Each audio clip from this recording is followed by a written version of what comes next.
ভীতিকর স্বপ্ন দেখি প্রায়, এরকম ক্ষেত্রে করণীয় আমল কি? ফজরে শুধু ফরজ পড়া যায়, এতটুকু ওয়াক্ত বাকি থাকলে সুন্নত কি করবো এবং কখন পড়বো? আমি আমার স্বামীর সাথে সারাদিন শ্বশুর বাড়িতে কি হয় সব কথা শেয়ার করি, ইসলাম এই বিষয়ে কি বলে? প্রেগনেন্ট অবস্থায় কি আমল করতে পারি? আমি একদিন স্ত্রীকে বলেছিলাম তোমাকে বিয়ে করেই ভুল করেছি, এতে কি কোনো তালাক হয়েছে? হয়ে থাকলে এখন করণীয় কি? ভিক্ষুক যদি আল্লাহর ওয়াস্তে ভিক্ষা চায় তাহলে কি তখন ভিক্ষা দেয়া তাকে আবশ্যকীয়? না দিলে কি গুনাহ হবে? চলুন তাহলে আর বিলম্ব না করি, ইতিমধ্যে যে সমস্ত প্রশ্ন আমাদের কাছে এসে পৌঁছেছে সেগুলোর উত্তর দেওয়ার পালে আমরা প্রবেশ করি। ফজরে শুধু ফরজ পড়া যায়, এতটুকু ওয়াক্ত বাকি থাকলে সুন্নত কি করবো এবং কখন পড়বো? ফজরের যদি এত অল্প সময় থাকে যে শুধু ফরজ পড়া যাবে, সুন্নত পড়তে গেলে সূর্য উঠে যাবে বা নিষিদ্ধ সময়ের মধ্যে আপনি প্রবেশ করে যাবেন, তাহলে আপনি এরকম পরিস্থিতিতে দ্রুততার সাথে অনতিবিলম্বে ফরজটুকু পড়ে ফেলবেন।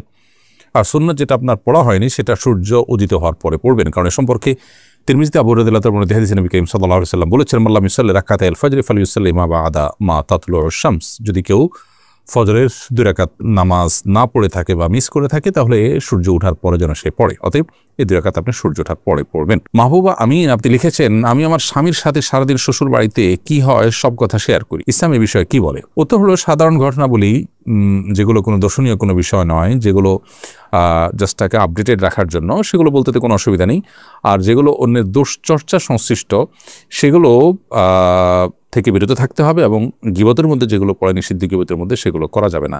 ধরুন এমন পরিবারের এমন কারো কোনো দোষ আপনি বললেন, আপনার ধরা যাক যে আপনার যিনি যাও আছেন তার কোনো ত্রুটি আপনি বললেন, অথবা আপনার দেবর ভাসুর কিংবা ননদ তাদের এমন কোনো ত্রুটি বললেন যেটা আপনার স্বামীর কাছে বলার তেমন কোনো বিশেষ প্রয়োজন নেই, বা এখানে আপনার স্বামীর প্রতিকার করবার কিছু নেই, তাহলে সেক্ষেত্রে এটা গীবতের মধ্যে পড়ে এবং সেটি অবশ্যই পরিহার করা উচিত। পারিবারিক গীবতটাও কিন্তু গীবত। এছাড়া সচরাচর বা সাধারণ যে কথা সেগুলো আপনি বলতেই পারেন। এরপরে প্রশ্ন হলো, আমি একদিন স্ত্রীকে বলেছিলাম তোমাকে বিয়ে করেই ভুল করেছি, এতে কি কোনো তালাক হয়েছে? হয়ে থাকলে এখন করণীয় কি?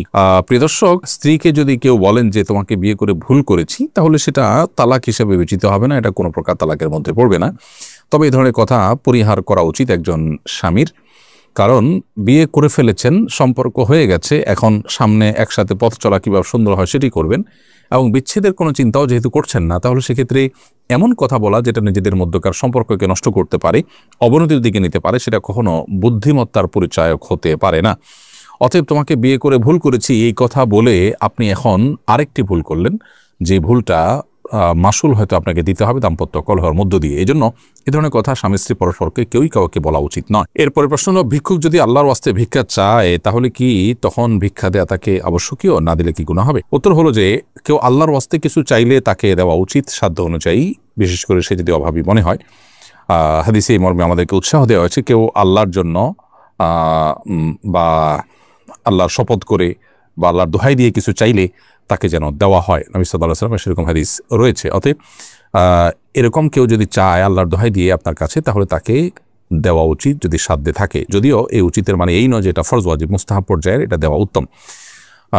যদি আপনি অ্যাভয়েড করতে চান সেটি আপনার জন্য হারাম বা নিষিদ্ধ হবে না, তবে সামর্থ্য থাকলে এবং লোকটা উপযুক্ত হলে, সে যেহেতু আল্লাহর ওয়াস্তে চেয়েছে, সে যেহেতু আল্লাহর দোহাই দিয়ে চেয়েছে, সেজন্য তাকে দেওয়াটা উত্তম। কিন্তু যদি সে প্রফেশনাল ভিক্ষুক হয়, কিন্তু সে যদি অভাবী নয়, প্রকৃতপক্ষে এটা তার পেশা, এরকমটা আপনি প্রবল ধারণা করেন, তাহলে সেক্ষেত্রে তাকে আপনার বরং না দেওয়া উচিত।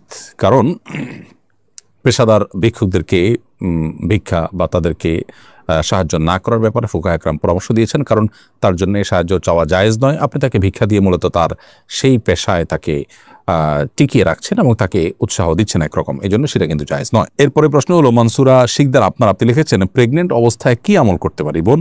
একটু আগে আমরা একটি প্রশ্ন উত্তরে বলেছি, প্রেগনেন্ট অবস্থায় করবার জন্য কোরআন হাদিসে স্পেসিফিক কোনো আমলের কথা বলা হয়নি। তবে একজন নারী তিনি প্রেগনেন্ট অবস্থায় অন্য সময়ের চাইতে বিশেষভাবে গুরুত্ব দিয়ে যে কোনো হারাম থেকে বেঁচে থাকার চেষ্টা করবেন। হারাম কোনো কিছু শুনবেন না, মিউজিক, তারপরে যেগুলো শোনা আল্লাহ জন্য হারাম করেছেন সেগুলো শোনা থেকে বিরত থাকবেন, এবং যে সমস্ত জিনিস দেখাকে আল্লাহ হারাম করেছেন প্রেগনেন্ট অবস্থা, সেটা দেখা থেকে তিনি বিশেষভাবে বিরত থাকবেন, যাতে করে তার গর্ভস্থ সন্তানের মধ্যে তার এই যে তাকওয়ার ইতিবাচক ইম্প্যাক্ট এবং প্রভাব পড়ে, সেজন্য তিনি সেই চেষ্টা করতে হবে। পাশাপাশি কোরআন কারীমের তেলাওয়াত শোনা, নিজে কোরআন তেলাওয়াত করা, নেকামনের মধ্যে থাকা, বিশেষ আল্লাহর কাছে দোয়া করা, ইবাদত বন্দেগীতে যথাসম্ভব মাশগুল থাকা, এগুলোর পজিটিভ প্রভাব সন্তানের মধ্যে পড়ে, এটি অভিজ্ঞতার আলোকে প্রমাণিত। অতএব সে কাজটি আপনি অব্যাহত গতিতে করতে পারেন। এর পাশাপাশি আল্লাহ নেককার বান্দাগণ, নবী রাসূলগণ বিভিন্ন সময় নেককার সন্তান লাভের জন্য যে দোয়া করেছেন সে দোয়া আপনি অব্যাহতভাবে আল্লাহর কাছে করতে পারেন, যেটি সূরা ফুরকানের ৭৪ নম্বর আয়াতে একটি রয়েছে, রব্বানা হাব লানা মিন আজওয়াজিনা ওয়া যুররিয়াতিনা কুররাতা আয়ুন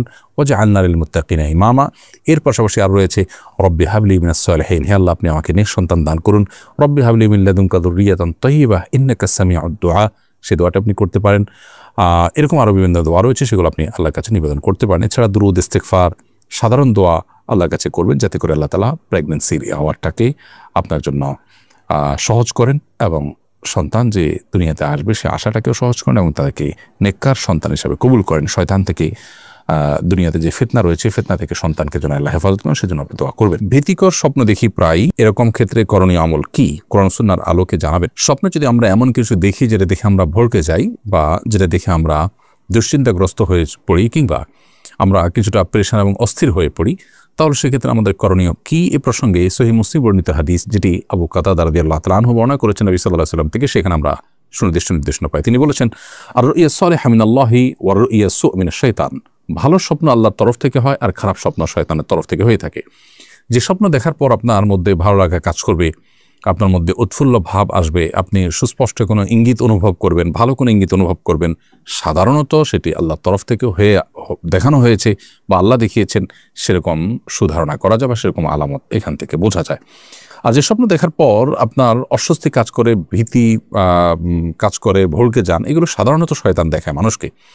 তো নবী সাল্লাল্লাহু আলাইহি ওয়াসাল্লাম সম্পর্কে বলেছেন, ফামান রুইয়া ফাকারি হামিন হাসাইয়া, যদি কেউ এমন কোনো স্বপ্ন দেখে যেটা আসলে তার কাছে ভালো লাগেনি, অর্থাৎ যেখান থেকে সে ভালো কোনো ইঙ্গিত পাচ্ছে না, এরকম কোনো স্বপ্ন যদি সে দেখে তাহলে কি করবে? নবী সাল্লাল্লাহু আলাইহি ওয়াসাল্লাম বলেছেন যে ফালিয়ানফুস আন ইয়াসারিহি, তাহলে সে বাম দিকে 3 বার যেন বাম দিকে যেন প্রতীকী থুতু ফেলে, যেখানে শুয়ের আগায় যে পরিমাণ পানি থাকে সেরকম থুতুর কণা নির্গত হবে, এবং বলে তাআউযু মিনাশ শাইতান, এবং শয়তান থেকে আল্লাহর কাছে পানা চাইবে, অর্থাৎ আউযু বিল্লাহি মিনাশ শাইতানির রাজিম পড়বে। এই দুটি কাজ যদি করেন, নবী সাল্লাল্লাহু আলাইহি ওয়াসাল্লাম বলেছেন লা তাদুররু, সেই স্বপ্ন যেখানে কোনো খারাপ ইন্ডিকেশন আছে সেটা তার কোনো ক্ষতি করবে না, তাকে আল্লাহ তাআলা হেফাজত করবেন।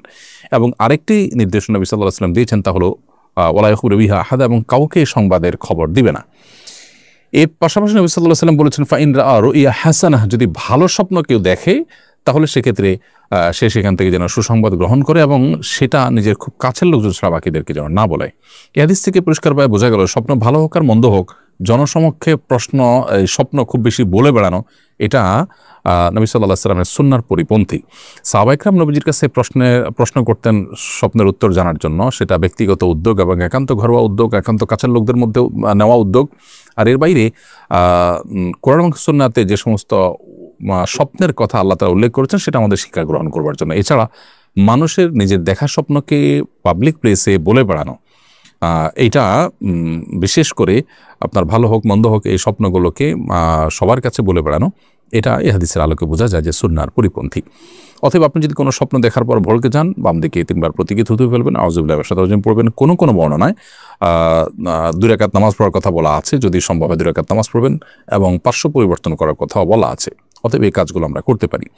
পাশাপাশি যে স্বপ্ন দেখার পর শুধুই অস্থিরতা কাজ করে, বেশিরভাগ ক্ষেত্রে এই স্বপ্ন মিনিংফুল কোনো স্বপ্ন না, শয়তান দেখায় থাকে, এটা ইগনোর করা এবং বাম দিকে প্রতীকী থুতু নিক্ষেপ করার মাধ্যমে আমরা এটা থেকে নিষ্কৃতি পেতে পারি ইনশাআল্লাহ তাআলা।